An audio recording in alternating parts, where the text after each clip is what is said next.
Hey there, it's friends, it's Oliver, and this video is about some Hema gear.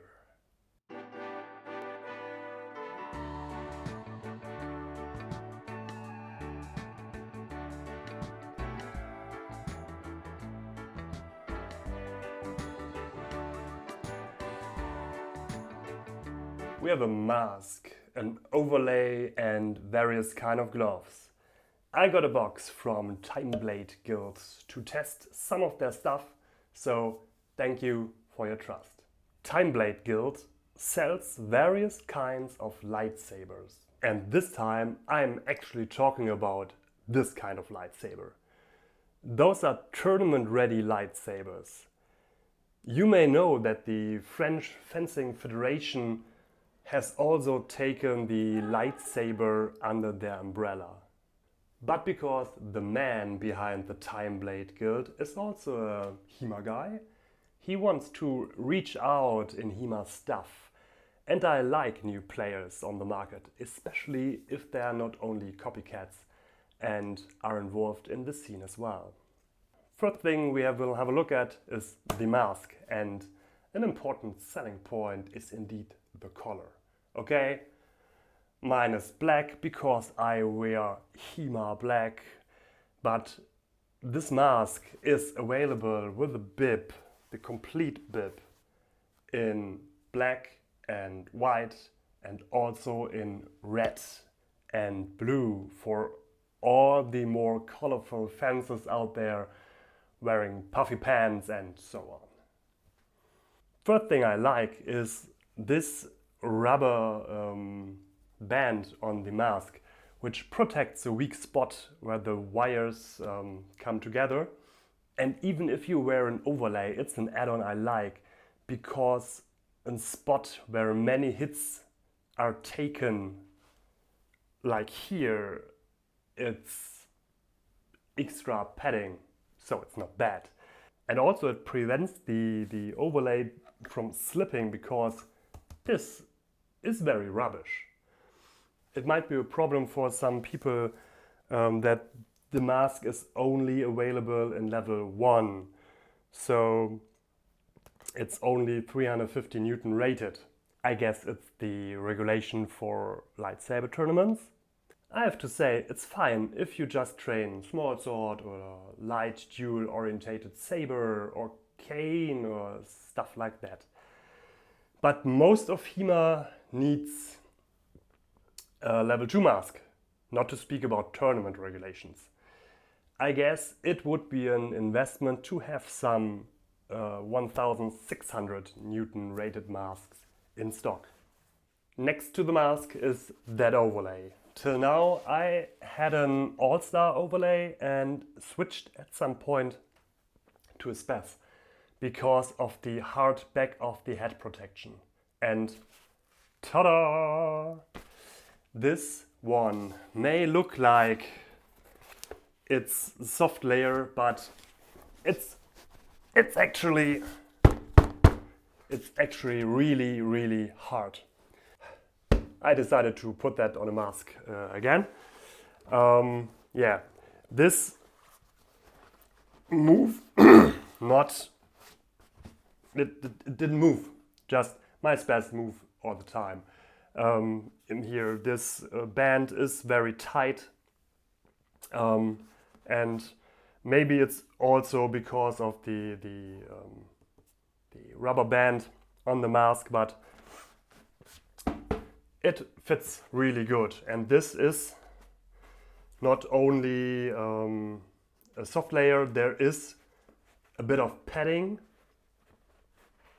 You can see it if I squeeze it a little bit. Yeah, here on the front as well, where all the hits are taken, this is a soft padding. One of you may think this gathered front piece, it's not that aesthetic, but anyway, this works very well. Also, I guess they tried with this piece to minimize the the Triangle of Death. Maybe I...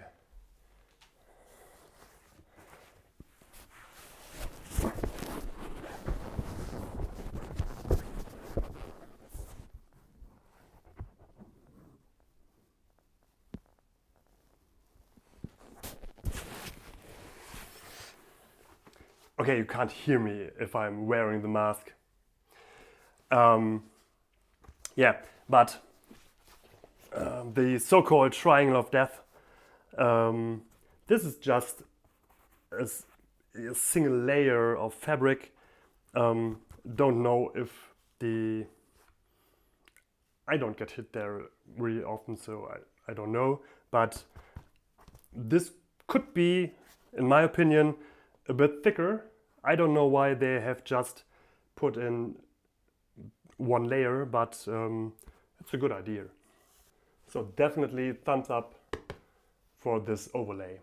Then there were various kind of gloves inside the box, which are these. And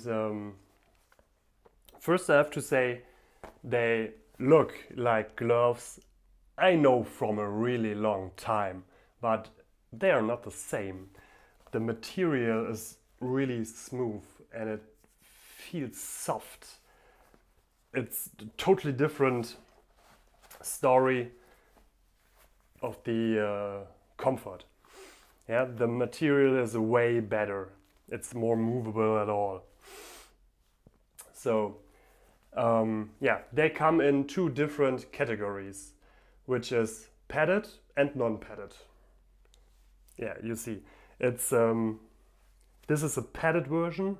The fingers are a little bit more, but here the back of the hand is more padding on the padded glove and less padding on the non-padded glove. So just grab the other glove to wear them both. So we have the non-padded or less padded glove here and the padded glove here. You see, I don't know if two designs are really needed, at least for Hema. Such gloves would be too thick for me for smallsword, which would be the only category that comes into my mind where lesser padding is good because of movability. With this padding, they are indeed no sparring glove. That's for sure. But I could imagine those for regular technique training, especially when we do sabre. You know, when you want to have these free movability to train the technique well before you need big gloves and sparring to protect your fingers for an accident. The one I have had a little problem, which is the size. I got an L, but the fingers seems to be an M, so the fingers are a bit too short.